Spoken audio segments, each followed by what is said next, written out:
드디어 나왔습니다. 인공지능 시대를 위한 세계 최초의 포괄적인 법률, 바로 EU AI 액트입니다. 이게 단순히 유럽만의 얘기가 아니고요. 전 세계 AI 산업의 판도를 완전히 바꿔놓을 게임 체인저가 될 수 있거든요. 지금부터 그 속을 자세히 들여다보겠습니다. 정말 이 한 문장이 모든 걸 말해주는 것 같아요.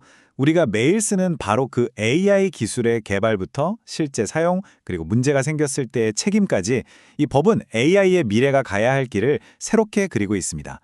그 영향력은 유럽을 넘어 전 세계 모든 AI 관련 기업에 미치게 될 겁니다. 자, 그런데 이 법을 그냥 유럽법이구나 하고 넘기면 절대 안 되는 이유가 있습니다. 바로 이 숫자 7% 때문인데요. 만약 법을 위반하면 벌금이 최대 전 세계 매출의 7%에 달합니다. 이게 그냥 벌금 수준이 아니라 말 그대로 회사가 문을 닫을 수도 있는 어마어마한 금액이죠. 이제 이 법이 왜 중요한지 확 와닿으시죠? 좋습니다. 그럼 첫 번째 파트부터 시작해 볼까요? 유럽에서 만든 법인데 이게 왜 나랑 상관 있지? 하고 궁금하실 텐데요. 이 법이 정확히 무엇이고 왜 우리 모두에게 중요한지 바로 그 이유를 지금부터 알려드릴게요. 네, 바로 2024년 8월 1일입니다. 이 날짜 기억해 두시면 좋은데요. EU AI 액트가 공식적으로 시행된 날입니다. 그냥 이런저런 가이드라인 수준이 아니에요. AI가 기획되고 만들어지고 쓰고 폐기되는 모든 과정을 다루는 말 그대로 완전체 법률인 거죠. 역사적이라고 할 수밖에 없어요. 자, 여기서 진짜 재밌는 개념이 하나 나옵니다. 바로 브뤼셀 효과라는 건데요. 생각해보세요. EU 시장이 어마어마하게 크잖아요. 그러니까 전 세계 기업들이 여기서 사업을 하고 싶으면 좋든 싫든 EU 기준에 맞출 수밖에 없는 거예요. 그러나 보면 어느새 그 까다로운 EU 기준이 그냥 전 세계 표준, 즉 글로벌 스탠다드가 되어버리는 거죠. 결론은요? 우리나라 기업이 만든 AI 서비스라도 유럽 사람이 쓴다? 그럼 이 법 무조건 지켜야 한다는 겁니다. 피할 수가 없어요. 그런데 아직 시간 좀 있네라고 생각하시면 큰일 납니다. 이 타임라인 좀 보세요. 당장 2025년 2월부터 금지되는 AI 규정이 적용되고요. 8월이면 생성형 AI 관련 규칙이랑 그 무시무시한 벌금 조항이 시작됩니다. 시간이 정말 얼마 안 남았어요. 그러면 이 법이 모든 AI를 그냥 꽁꽁 묶어버리는 걸까요? 다행히 그건 아닙니다. 이 법의 아주 똑똑한 점이 뭐냐면 위험 기반 접근법을 쓴다는 거예요. 모든 AI를 똑같이 보는 게 아니라 위험한 정도에 따라 4단계로 나눠서 다르게 규제하는 거죠. 한번 볼까요? 자, 이 피라미드를 보시면 구조가 한눈에 들어오죠? 맨 꼭대기, 용납할 수 없는 위험. 이건 말 그대로 절대 안 돼! 하고 그냥 금지시켜버리는 거고요.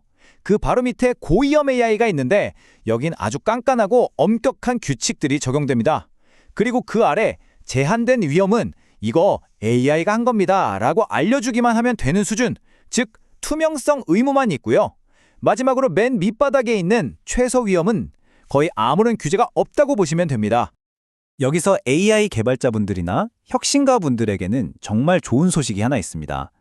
EU에서 추정하기를 세상에 있는 AI 시스템의 한 85% 정도는 가장 낮은 등급, 그러니까 최소 위험에 해당할 거래요. 이게 뭘 의미하냐면요. 이 법은 AI 개발을 막으려는 게 절대 아니라는 겁니다. 정말 문제가 될 수 있는 일부 위험한 AI만 콕 집어서 관리하겠다는 아주 명확한 신호죠. 그럼 도대체 뭐가 용납할 수 없는 위험이라서 아예 금지되는 걸까요? 리스트를 보면 좀 섬뜩하기도 하고 흥미롭기도 합니다. 예를 들어 정부가 사람들 행동 하나하나에 점수를 매기는 사회적 점수제 같은 거 절대 안 되고요. 우리가 모르는 사이에 우리 생각을 조종하는 그런 잠재의식 조작 AI도 금지입니다. 또 회사나 학교에서 사람들 감정을 몰래 분석하는 시스템이라든지 길거리에서 무차별적으로 사람들 얼굴을 스캔하는 것도 금지예요. 이걸 보면 EU가 뭘 지키고 싶어 하는지 그 철학이 딱 보이죠. 자, 금지되는 건 알겠고 이제 진짜 중요한 부분으로 넘어가 볼게요. 바로 이 법의 심장부, 고위험 AI입니다. 아마 대부분의 기업들이 가장 머리 아프고 또 가장 신경 써야 할 부분이 바로 여길 거예요. 고위험 AI는 크게 8가지 카테고리로 나뉘는데요. 우리 삶이랑 아주 밀접한 것들이요. 예를 들면 사람 얼굴이나 지문으로 신원 확인하는 기술, 아니면 발전소나 수도 같은 국가 중요시설을 관리하는 AI, 또 우리가 회사를 지원할 때 서류를 검토하거나 은행에서 대출 심사를 하는 그런 AI들 있잖아요. 이렇게 우리 인생에 직접적으로 큰 영향을 미치는 시스템들이 전부 여기에 들어갑니다. 만약 여러분의 AI가 이 고위험 딱지를 받게 되면 통과해야 할 관문이 무려 7개나 됩니다. 그냥 대충 만들면 절대 안 된다는 거죠. 위험을 계속 관리하는 시스템도 있어야 하고 데이터가 한쪽으로 치우치지 않게 잘 관리해야 하고요. 이 AI가 어떻게 만들어졌는지 아주 상세한 기술 설명서도 써야 합니다. 모든 작동 기록을 남기는 건 기본이고 사용자한테 투명하게 정보를 공개하고 무엇보다 사람이 언제든 개입해서 감독할 수 있어야 해요. 마지막으로 정확도나 보안은 말할 것도 없고요. 정말 빡빡하죠. 자, 그럼 요즘 제일 핫한 주제로 넘어가 볼까요?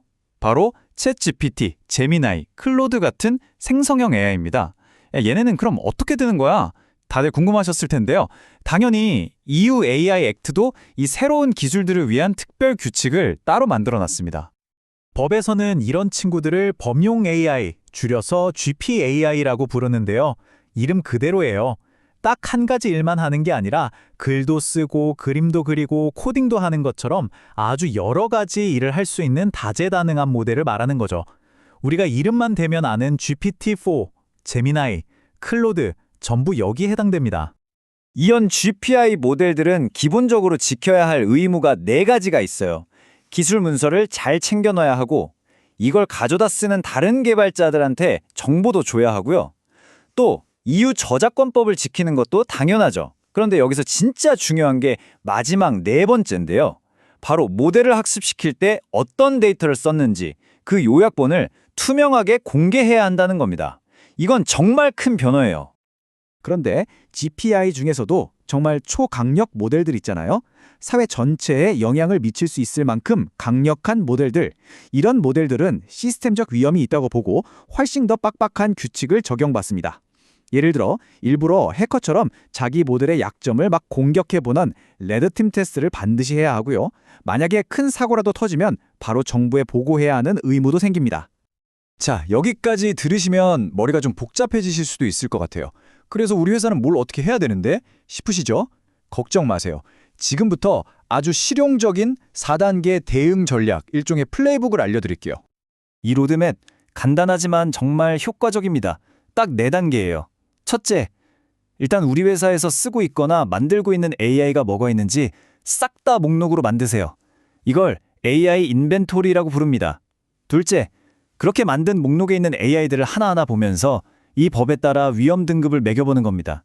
셋째, 등급을 매겨봤더니 이건 고위험인데 우리 준비가 안 됐네? 하는 부분들이 나오겠죠? 그 차이를 분석하는 겁니다. 그리고 마지막 넷째, 이게 제일 중요한데요. 이걸 딱 한 번 하고 끝내는 게 아니라 앞으로 계속 관리하고 지켜볼 수 있는 시스템을 만드는 겁니다. 이게 핵심이에요. 아니 근데 이걸 왜 이렇게까지 해야 되냐고요? 다시 한번 이 무시무시한 벌금을 보세요. 만약에 금지된 AI를 쓰다가 걸리면 회사 1년 전체 매출의 7%를 벌금으로 내야 할 수도 있어요. 7%요. 고위험 AI 규정을 어겨도 3%입니다. 이건 아차하고 넘어갈 수준이 아니죠. 당장 움직여야 하는 이유가 바로 여기에 있습니다. 결국 이 EU AI 액트는요, 그냥 귀찮은 규제, 넘어야 할 허들이라고만 생각하면 안 됩니다. 관점을 바꿔보면 이건 전 세계를 상대로 우리 AI는 이렇게 안전하고 믿을 수 있습니다 라고 보증해주는 글로벌 품질 보증서 같은 거예요. 이 기준을 남들보다 먼저 충족하는 기업은 앞으로의 AI 시장에서 엄청난 신뢰를 얻게 되겠죠. 그러니까 이건 규제가 아니라 새로운 시대에 경쟁이 시작됐다는 신호탄인 셈입니다. 자, 그래서 마지막으로 이 질문을 던져봅니다. 여러분의 AI는 이 새로운 글로벌 표준에 맞춰 나갈 준비가 되어 있나요? 이 거대한 변화의 파도 앞에서 우리는 어떤 선택을 해야 할까요?